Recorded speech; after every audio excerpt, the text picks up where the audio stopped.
The powers and responsibilities of the presidency. Article 2 outlines the president's formal powers and roles, establishing an office with significant responsibilities, but also subject to constitutional limits. The president is the chief executive. The primary role of the presidency is to take care that the laws be faithfully executed.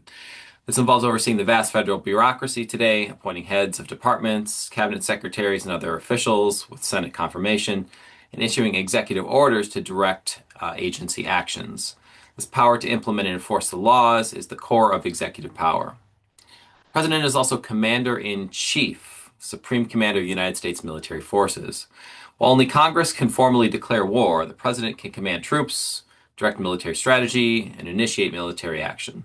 This power has been a major source of expanded presidential influence in recent decades, particularly in foreign affairs. The president is also America's chief diplomat. The president negotiates treaties which require two-thirds Senate ratification, appoints and receives ambassadors from other countries, and generally directs U.S. foreign policy. The president is also chief legislator.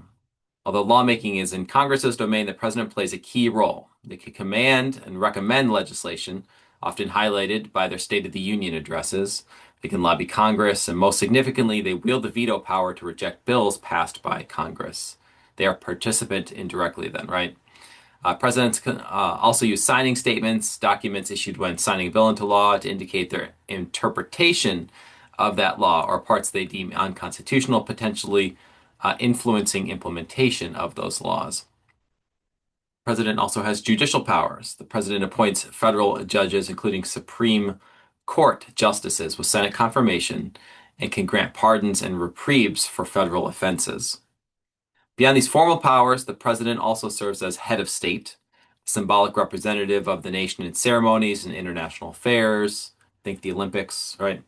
And then the head of government, the leader of the executive branch, and typically the leader of their political party, driving policy agendas into the future. These roles can sometimes come into conflict. The Constitution deliberately checked presidential power. Appointments and treaties need Senate approval, and Congress controls funding and can impeach, and the judiciary can review executive actions. Yet the presidency holds significant inherent power, especially in executing laws and in commanding the United States military.